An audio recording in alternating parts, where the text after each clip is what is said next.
ఈరోజు కదిరి టౌన్కు చెందిన బాల మురళీకృష్ణ అలియాస్ బాలు అనే వ్యక్తిని కలెక్టర్ గారి ఆర్డర్స్ మేరకు ప్రివెన్షన్ డిటెన్షన్ కింద కడప సెంట్రల్ జైలుకు తరలిస్తున్నాం.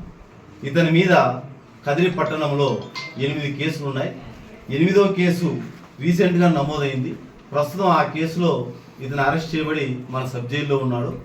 కలెక్టర్ గారు ఇచ్చిన ఉత్తర్వుల మేరకు అతన్ని ఈ సబ్ జైలు నుంచి మేజిస్ట్రేట్ గారు కడప సెంట్రల్ జైల్లో స్వాధీనం చేయవలసిందిగా తెలిపినారు. దాని మేరకు ఈరోజు అతన్ని కడప సెంట్రల్ జైలుకు తరలిస్తున్నాం.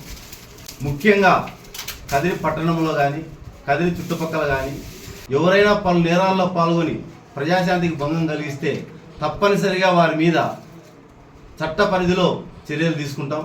ఇప్పటికే మన సబ్ డివిజన్లో అబూబకర్, మెగా అంజాద్ అనే ఇద్దరిని పీడీ యాక్ట్ కింద తరలించడం జరిగింది. ఇతను 3వ వ్యక్తి బాలమురళీకృష్ణ.